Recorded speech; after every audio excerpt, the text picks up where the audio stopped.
Welcome to The Explainer. So today, we're going to dig into an idea from financial expert Codie Sanchez that sounds, well, kind of impossible.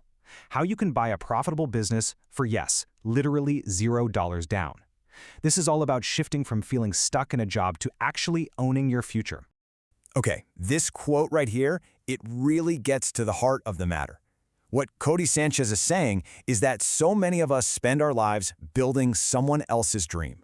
We're essentially just renting our time, our energy, our entire careers. And that really is the big question for today, isn't it? It's all about how you make that mental leap, from being an employee who rents out their time by the hour to becoming an owner who builds real assets. To really get there, though, we first have to understand the problem. So let's meet a character that might feel just a little uncomfortably familiar.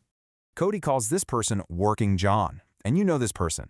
They're sitting in a job right now, probably doing things they don't really want to do for people they don't particularly like, all while building somebody else's castle. They want out, but they feel trapped by that decent salary or those family responsibilities. So here's the thing. That trapped feeling, it usually comes from a pretty simple place. We just follow the paths we've seen other people take. Our parents, our friends. We think the only escape from a job we hate is, well, another, maybe slightly better job. But what if there's a totally different door? So, what is this other path? Well, it's probably not what you're thinking. It's not about building the next big tech startup or having some crazy world-changing idea. It's about buying, not building. This slide really just lays it all out, doesn't it? The startup world screams, burn the bridges, go all in. Codie's approach is the total opposite. She champions buying simple, profitable, and kind of boring businesses. We're talking laundromats, car washes, small property management firms. These aren't wild gambles, they're proven machines that you can just step into. This is the number one question everyone asks. Why on earth would someone sell a business that's making money? But the answer is almost always personal, not financial. Just think about it for a second. An owner who's been running the same car wash for 30 years. They're ready to retire. Their kids don't want the business. They're just tired. They're done. And the scale of this opportunity is, well, it's huge. Just look at this number. In the US alone, we're talking about tens of millions of small businesses whose owners are getting close to retirement. A lot of these businesses are just going to shut their doors forever because they can't find a buyer. Okay, that all sounds great. But here's the big question, right? How do you actually buy one of these if you don't have a few $100,000 just sitting around? Well, this is where the magic really happens. The secret sauce here is a little something called seller financing. And honestly, it's way more common than you'd think. It's simple. The seller basically acts as the bank.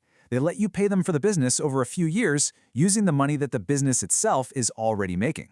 And get this. This isn't some rare, crazy strategy that only works once in a blue moon. 60%. That's how many small businesses sold for under $10 million use some kind of seller financing.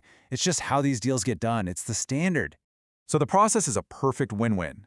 You find a motivated owner who's ready to hang it up. You agree on a fair price, usually something like 2 to 5 times what it makes in profit each year, and then you set up the deal so the business pays for itself. You get to be an owner with little to no money down, and the seller, they get their retirement funded. You actually become the solution to their problem. So what's really interesting here is that the nuts and bolts of this are pretty simple. The real wall that stops most people isn't how complex the deal is, it's all in their heads. It's psychological. Codie makes a great point here. It's not a knowledge gap, it's a belief gap. It comes from all those weird, kind of negative stories we tell ourselves about money. For so many of us, the idea of money brings up fear or shame, not opportunity. This slide just nails it. Most of us are taught to speak the language of employees. Negotiate your salary, get good benefits, save a little from your paycheck. But you don't save your way to wealth, you earn your way there. You have to learn the language of owners, which is all about negotiating for equity, building cash flow, and structuring deals. All that financial jargon, it's often put there on purpose. It's designed to sound complicated so that the people who do understand it can charge you for their help. But once you pull back the curtain, you realize the principles of a good deal are actually pretty simple. So with all of that swirling around, how do you take that first, real, practical step? Where do you even start looking? Instead of just randomly Googling laundromats for sale, the pro move is to start with what you already have. You leverage the skills, the knowledge, the network you've already built in your career. That's your unfair advantage. Codie suggests this brilliant little exercise called a personal P&L review.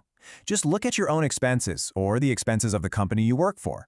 What are you already paying for? Ad agencies, video production, accounting services? What if you could buy one of those businesses and turn that expense into an asset? And that's really the whole point. This isn't about being some aggressive, slick salesperson. It's about being genuinely curious. It's about finding another person who's ready for their next chapter and showing them that you can be the one to help them get there. And finally, you gotta remember this. Whether it's the emotional cost of leaving a secure job or the time and effort it takes to structure your first deal, there's always a price to pay to get to that next level. But on the other side of that payment, that's where you find freedom.